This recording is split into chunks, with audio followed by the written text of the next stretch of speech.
Assalamualaikum dan salam Malaysia Madani. Berita perdana edisi Ahad 26 Mac 2023 bersama saya Faris Izzat Syarudin. Dan saya Farhatul Lasyati Osman. Berikut paparan utama malam ini. Lawatan Perdana Menteri ke Arab Saudi berhasil perkukuh hubungan tarik pelaburan.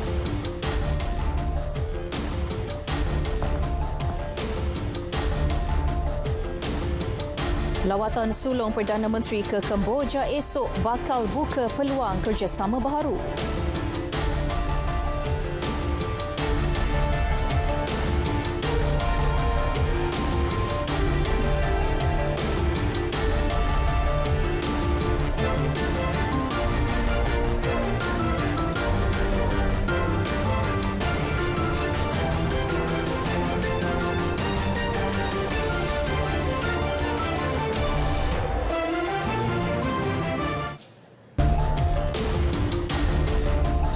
Lawatan Perdana Menteri Datuk Seri Anwar Ibrahim ke Arab Saudi merupakan satu langkah tepat dalam merangsang ekonomi negara. Ini berikutan negara Timur Tengah kini menjadi tonggak ekonomi dunia yang baharu. Ketua Pegawai Eksekutif Center for Market Education, Dr. Carmelo Ferlito berkata lawatan tersebut mampu mempengaruhi perkembangan ekonomi negara khususnya dalam sektor keuangan mampan.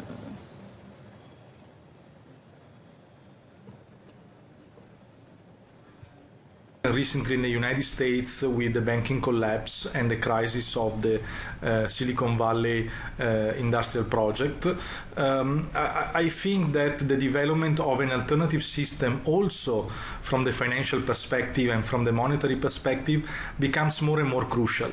So it makes sense for Southeast Asia, led by Malaysia, and the Middle East, led by Saudi Arabia, to open a dialogue and a conversation also for developing a new and sustainable financial system that can become a serious global alternative to a world that so far is dominated only by the euro and by the dollar. Tambahnya, kerjasama Malaysia dengan Arab Saudi penting bagi menghadapi persaingan global meliputi persaingan pemain industri baharu dalam pasaran.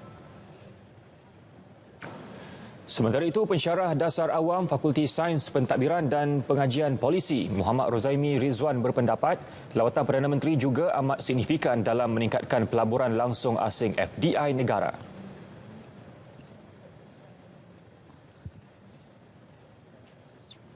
Sebelum ini pun Raja Salman dan juga putera mahkotanya antara pemimpin yang terawal yang menzahirkan ucapan tahniah kepada Perdana Menteri kerana berjaya menjawat jawatan sebagai Perdana Menteri. Bagi pendapat saya, banyak perkara yang berhasil walaupun tempoh masa selama 3 hari lawatan Perdana Menteri ke Arab Saudi. Contohnya, Perdana Menteri kita berjaya untuk mengadakan lawatan ataupun pertemuan dengan OIC dan juga Liga Muslim Dunia di Mekah.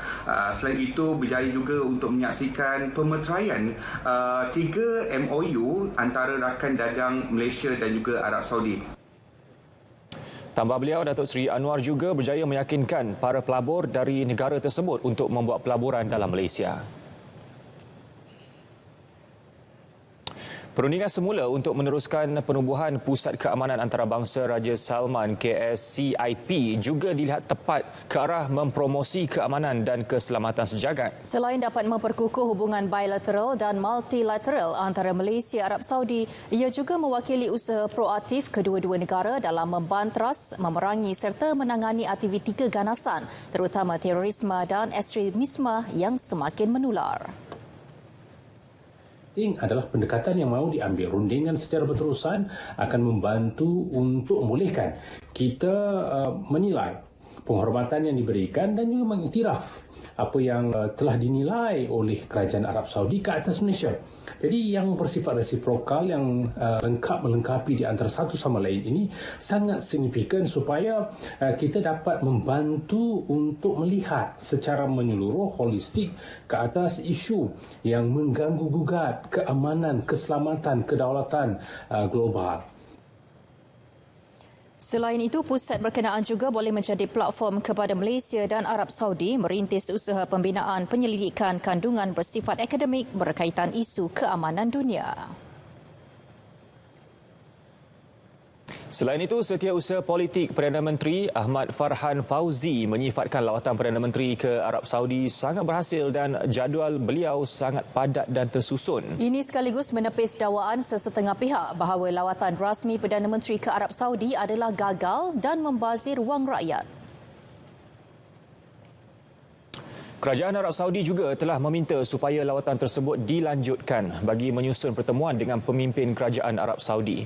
Namun, Perdana Menteri terpaksa menolak secara baik kerana beliau telah dijadual untuk hadir ke majlis berbuka puasa bersama Yang di-Pertuan Agong Al-Sultan Abdullah Riayatuddin Al-Mustafa Billah Shah dan Raja Permaisuri Agong Tunku Azizah Aminah Maimunah Iskandariah semalam dan akan melakukan kunjungan rasmi ke Phnom Penh, Cambodia esok. Perdana Menteri seterusnya dijadual ke Hainan dan Beijing, China pada Rabu bagi bertemu Presiden Xi Jinping dan rakan sejawatnya, Premier Li Qiang. Ahmad Farhan juga menggesa pihak yang kekontangan modal dan bankrupt isu untuk menghentikan polemik ini dan bersama mendukung usaha dan upaya kerajaan perpaduan dalam memperkukuh imej Malaysia selain memantapkan kerjasama dan hubungan luar negara. Sementara itu, Ketua Pengarah Jabatan Komunikasi Komuniti JKOM, Datuk Dr. Muhammad Agus Yusof turut menegaskan lawatan Perdana Menteri selama 3 hari itu berjaya mengukuhkan hubungan kedua-dua negara. Ini terbukti menerusi pertemuan Perdana Menteri bersama Pertubuhan Kerjasama Islam OIC dan Badan Liga Muslim Dunia di Mekah selain pemeteraian MOU penting melibatkan lapangan perniagaan dan industri. Justru Datuk Muhammad Agus meminta agar pihak pembangkang membawa isu ini ke sesi Parlimen menerusi sesi soal-jawab.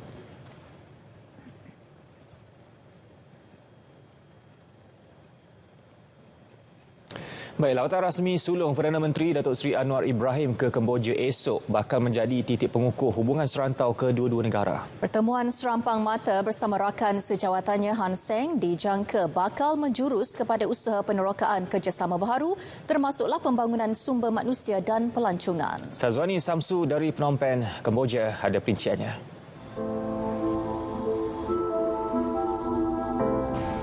Rangka lawatan sehari yang bermula seawal 9.15 pagi padat dalam usaha memperkukuh hubungan dagang dan kerjasama politik antara Malaysia dan Kemboja sekaligus menjadi pentas untuk mempelbagaikan lagi dimensi kerjasama. Urusan pengambilan tenaga kerja warga negara Kemboja misalnya turut diperhalusi menerusi 2 memorandum persefahaman yang bakal ditandatangani Menteri Sumber Manusia V.C. Bakumar disaksikan Perdana Menteri Datuk Seri Anwar Ibrahim. Dengan adanya pemeteraian MOU yang baru ini sudah pasti dia akan memberikan banyak impak, terutama sekali untuk membantu Malaysia menjana ekonomi. Kita amat berterima kasih dengan kerajaan Kemboja kerana kali ini dapat mempertimbangkan dan bersetuju untuk membenarkan pekerja-pekerja Kemboja untuk kembali bekerja di Malaysia. Tapi saya rasa inilah satu permulaan yang baik, good start untuk kita menambah baik apa yang dah ada bilateral dari segi ekonomi, dari segi kadar kita menjalankan bisnes dengan lebih lancar antara kedua negara dan sebagai saya rasa juga untuk membuka lebih banyak peluang. Kunjungan sulung beliau itu juga diharap dapat menjadi titik tolak bagi menggalakkan pelancongan mesra Muslim di Kemboja. Perdana Menteri turut dijadual menyampaikan beasiswa University Binary berjumlah 1.1 juta ringgit selain akan menyerahkan 1,500 naskah Al-Quran tulisan Khmer bagi menggalakkan usaha mendalami kalam itu dalam kalangan komuniti Melayu Islam Champa. Sebelum menyantuni ulama dan masyarakat Islam di Kemboja dengan menunaikan solat fardu isyak dan tarawih bersama. Lawatan rasmi Perdana Menteri disifatkan cukup signifikan ke arah pengukuhan 66 tahun hubungan diplomatik Malaysia-Kemboja. Selain aspek perdagangan dan pelaburan, kedua-dua negara juga dijangka bakal membincangkan cabaran yang wujud kesan pandemik COVID-19 ke arah mencapai solusi konkret demi kemakmuran bersama. Sazwani Samsu, Phnom Penh, RTM.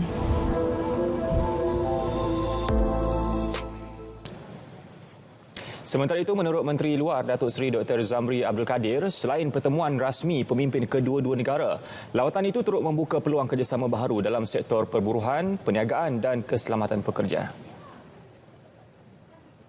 Selain daripada MOU, kita juga akan bincangkan beberapa isu dijangkakan antaranya ialah scam, job scam yang berlaku, dan kita akan mohon supaya Malaysia dan Kemboja dapat bekerjasama dalam mengatasi masalah yang berlaku ini. Ya. Dan juga dalam bidang perniagaan, termasuklah dari segi kaedah-kaedah terbaik dalam operasi perniagaan di sana, dan kita harap ianya dapat membuka ruang yang lebih baik untuk kedua-dua negara. Selain daripada itu juga kita mengharapkan supaya Halal Development Corporation dapat bekerjasama dalam memastikan supaya industri halal dapat dibangunkan di Kemboja. Kemboja merupakan rakan dagangan ke-58 terbesar Malaysia dan ke-8 terbesar dalam ASEAN dengan jumlah perdagangan mencecah $683.6 juta Amerika tahun lalu.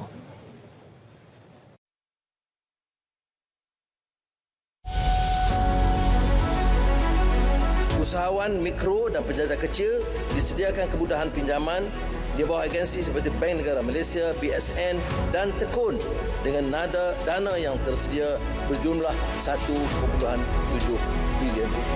Antaranya RM300 juta dikhaskan untuk menyokong perniagaan mikro oleh usahawan wanita dan belia.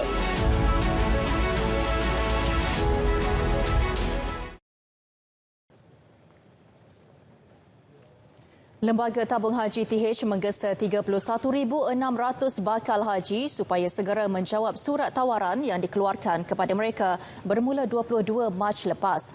TH memohon kerjasama semua bakal haji tahun ini untuk memberi jawapan sama ada setuju atau tidak menerima tawaran dalam masa 7 hari bekerja daripada tarikh surat dikeluarkan. Pengarah Eksekutif Haji Datuk Seri Said Saleh Said Abdul Rahman berkata, bakal haji Malaysia boleh melayari laman sesawang dan memuat turun aplikasi tijari untuk menyemak serta menjawab tawaran haji yang telah dikeluarkan. Semua bakal haji terpilih perlu mencukupkan wang mengikut jumlah bayaran haji yang tertera dalam surat tawaran di akaun TH. Selain mendapatkan buku rekod rawatan di mana-mana cawangan TH berhampiran bagi membolehkan pemeriksaan kesihatan dilakukan. Maklumat lanjut mengenai perkhidmatan TH boleh layari laman sesawang tertera. Projek laluan Rel Pantai Timur ECRL menjadi antara fokus lawatan rasmi Perdana Menteri Datuk Seri Anwar Ibrahim ke China bermula 29 Mac hingga 1 April. Menurut Menteri Pengangkutan Anthony Loke Siu Fook, projek tersebut merupakan kerjasama ekonomi dan perdagangan terbesar antara China dan Malaysia setakat ini. Projek ECRL dibangunkan oleh sebuah syarikat kontraktor dari negara China. Jadi ini antara kerjasama yang telah pun dijalin dengan negara China selama ini. Dan secara tentu lawatan ini akan memperkukuhkan lagi hubungan diplomatik di antara Malaysia dengan China, dan kita mengharapkan bahawa negara China akan lebih banyak berlabuh dalam negara kita. Tambahnya, projek tersebut mendapat kerjasama daripada salah sebuah syarikat China iaitu China Communications Construction Company Limited yang dimeterai pada 12 April 2019. Projek ECRL bakal beroperasi pada Januari 2027 melibatkan jarak jajaran 665 kilometer. Kementerian Kesihatan KKM sedia mempertimbang cadangan meminta sistem pekerja perubatan berstatus kontrak diubah bagi meningkatkan kualiti kesihatan di Malaysia. Bagaimanapun, Menterinya Dr. Zaliha Mustafa berkata cadangan itu memerlukan penilaian terperinci. Itu satu pandangan yang baik. Kita boleh mempertimbangkan, tapi seperti biasa dia bukanlah satu perkara yang kita boleh laksanakan dengan cepat sebab dia melibatkan satu sistem yang ekosistem of the perkhidmatan sendiri. Jadi itu kita kena bawa untuk pertimbangan lanjutlah. Beliau berkata demikian ketika diminta mengulas mengenai cadangan pakar perubatan kesihatan awam dan epidemiologis Dr. Zainal Arifin Omar yang mahu kerajaan mewujudkan sistem bebas daripada Jabatan Perkhidmatan Awam dan Kementerian Kewangan. Kementerian Pembangunan Kerajaan Tempatan KPKT melantik 28 panel berkepakaran merupakan inisiatif strategik menggabungkan pelbagai pihak dalam membantu melaksanakan dasar Kerajaan Malaysia Madani. Timbalan Menteri KPKT Akmal Nasrullah Muhammad Nasir berkata fokus tertumpu kepada perancangan 7 dasar keutamaan KPKT ketika ini. Kaedah yang diputuskan oleh Yang Berhormat Menteri itu lebih menyeluruh, bukan hanya melihat kepada satu sudut, sebab kita tahu bagi memastikan dasar ataupun keutamaan di peringkat KPKT ini berjaya, kita kena lihat juga secara in total ataupun holistik. Jadi sebab itu saya kira perkara itu akan memberi nilai tambah kepada ikhtiar-ikhtiar ataupun inisiatif yang kita laksanakan di peringkat kementerian. Beliau berkata demikian selepas program SWM Kasih kembali ke sekolah di Larkin, Johor Bahru.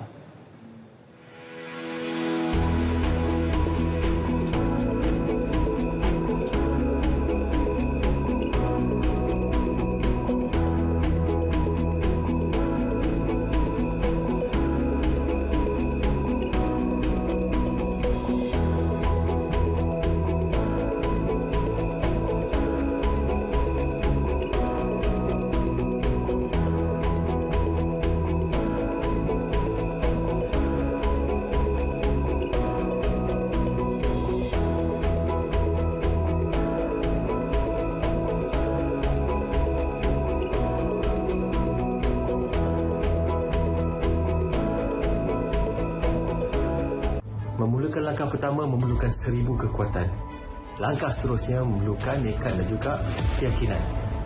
Namun anda semua perlu menyokong dan juga membantu mereka kerana kepilihan itu pasti.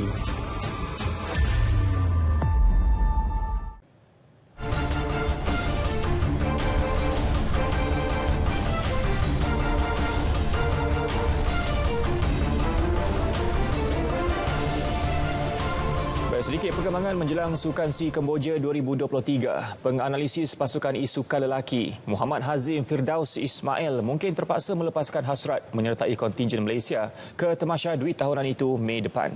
Ini kerana menurut Hazim dia bakal menimbang cahaya mata sulung pada tempoh itu nanti selain perlu menemani isterinya yang sarat mengandung. Hazim merupakan antara 10 nama yang tersenarai mewakili kem e-sukan negara dalam permainan Mobile Legends Bang Bang MLBB kategori lelaki. Dia yang juga jurulatih kelab terkenal di Malaysia, Toda, telah memaklumkan dilema yang dihadapinya itu kepada Majlis Olimpik Malaysia.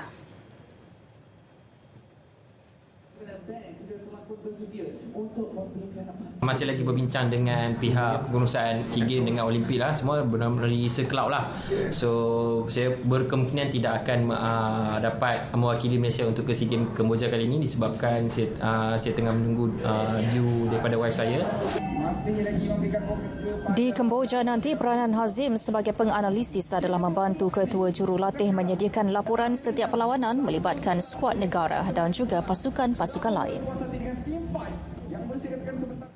Badminton terbuka Swiss bergu campuran profesional negara Goh Soon Huat, Chevan Lai Jamie membuahkan harapan kepada peminat badminton negara apabila menjadi wakil tunggal Malaysia dalam kejohanan terbuka Switzerland 2023 di Basel. Ia selepas berjaya mara ke pentas final dengan mengatasi Robin Tabeling, Selena Pick dari Belanda dengan straight sets di separuh akhir awal pagi tadi. Selepas menang mudah 21-14 di set pertama, Soon Huat Chevan mula diberi tentangan hebat bergu Belanda itu di set kedua. Pilihan ke-6 dipaksa bekerja keras untuk mengatasi kebangkitan lawan yang mengikat mata sehingga 20 sama. Sekaligus terpaksa disambung ke mata penentuan. Tuah jelas memihak kepada Soon Huat dan Chevan yang tenang mengawal permainan tersebut dan menutup pertarungan dengan 23-21. Pada aksi final nanti, bergu ranking ke-11 dunia itu akan bertemu dengan pasangan China Jiang Zhengbang Wei Yazin. Sementara itu, hasrat untuk melihat dua lagi wakil negara beraksi di pentas final tidak kesampaian selepas masing-masing tersingkir di separuh akhir. Bergu lelaki Ong Yu Sin, Teo Yi Yi tewas kepada pasangan Satwi Kai Saraj, Rankri Rendi Chirag Shetty dari India dalam pertarungan sengit 3 set. Pasangan ke-8 dunia itu terpaksa akur dengan kehebatan lawan mereka di ranking ke-6 dunia dengan mata 21-19, 17-21 dan 21-17. Turut terkandas di separuh akhir awal pagi tadi. Pemain perseorangan profesional lelaki negara Lee Zijia.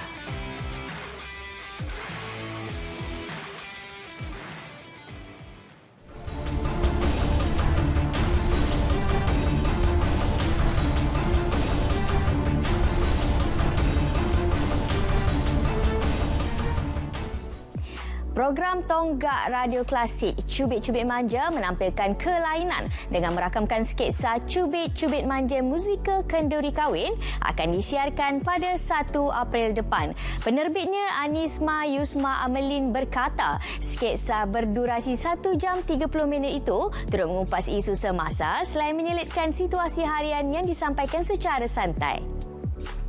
Ada kisah Aziz dengan Milah yang bercinta. Jadi bila pendengar tahu watak keduanya ni, mereka pun selalu tanya, Aziz dengan kahwin tu, Aziz dengan Milah tu nak kahwin ke? Tak kahwin ke? Diorang hari-hari tanya. Lepas tu kita dapat idea lah, penolong pengurus Puan Azayan kata, apa kata kita buat je kenduri kahwin Aziz dengan Milah ni.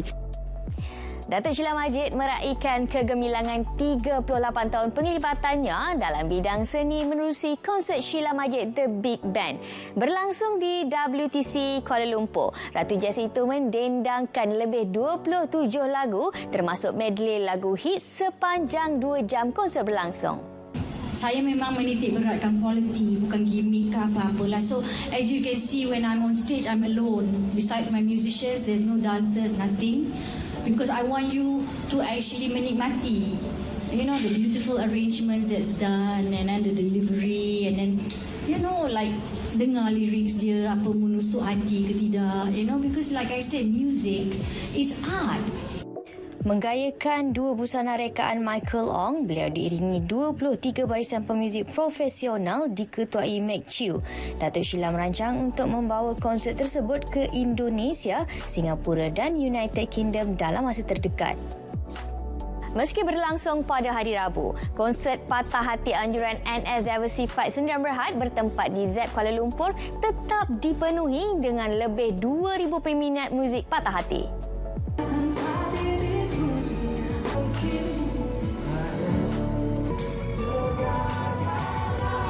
Ternyata idea penganjur mengetengahkan konsert berkonsepkan lagu cinta dan melankolik disambut baik, lebih lagi membariskan penyanyi hebat seperti Aisyah Retno, Naim Daniel, Ernie Zakri, Noh Saleh, Nastia dan Insomniacs. Sekaligus membuktikan industri muzik Malaysia semakin sehat. 2 penyanyi legenda Dato' M. Nasir dan Dato' Hatan memilih Sabah serta Sarawak sebagai lokasi penyatuan buat kali pertama menerusi konsert Sifu dan Aku 38. Menurut Dato' M. Nasir, gabungan yang bakal diadakan itu diadakan di luar Semenanjung kerana mahukan sedikit kelainan. Saya tak teragak nak buat kerana saya kira dah masanya saya buat persembahan dengan dia. Setelah pertama bekerja dengan dia 38 tahun dulu,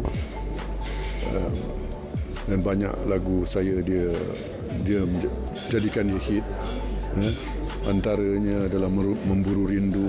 Saya plan kan 5 tahun dulu, tapi orang masing-masing pun sibuk dengan kerja masing-masing. Ahmad Nasir pun dengan dia punya.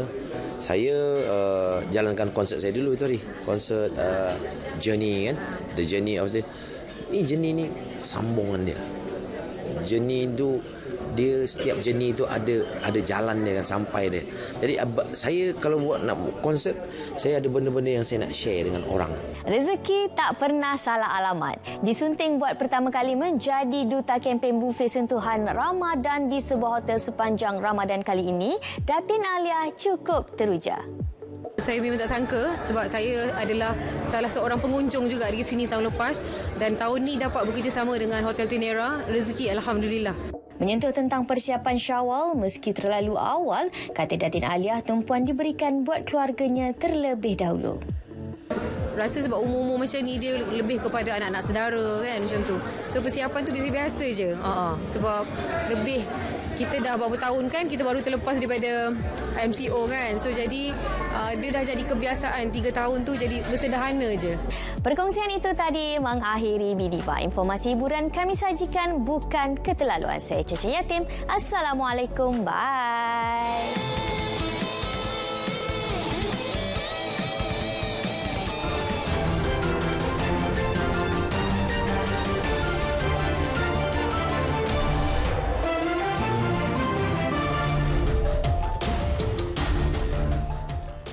Saudara, biasanya bila mendaki gunung, kita memakai pakaian yang bersesuaian. Tetapi lain pula bagi pendaki dari Jepun ini. Ya, uniknya dia mengenakan suit lengkap mendaki Gunung Kinabalu. Kita saksikan dalam segmen hashtag. Gelagat Nobutaka Sada raih perhatian warga maya. Rata-ratanya kagum akan keberaniannya dan ketahanan suit serta cengkaman kasut yang dipakainya. Aksinya itu tular merupakan teknik promosi perniagaan suit yang boleh dipakai dalam apa jua keadaan dan cuaca. Dia tidak hanya memakai suit ketika mendaki, malah turut memakainya ketika aktiviti menyelam dan meluncur ais.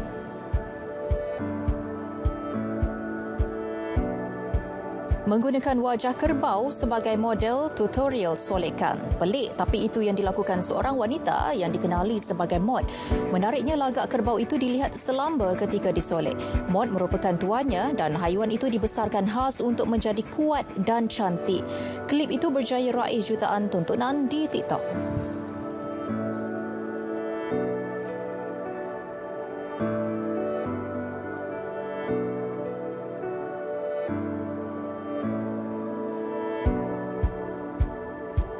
Luar biasa, seorang lelaki Akubai boleh memimik kicauan burung gagak. Tempikan pertamanya saja berjaya menyeru beberapa ekor burung gagak. Kemudiannya lebih banyak kawanan burung gagak yang terbang berlegar di udara. Rakan-rakan Akubai yang berada di kawasan itu bersorak keriangan kerana kagum menyaksikan kejadian itu. Tidak sampai seminit, kawasan itu dihurungi burung gagak yang banyak.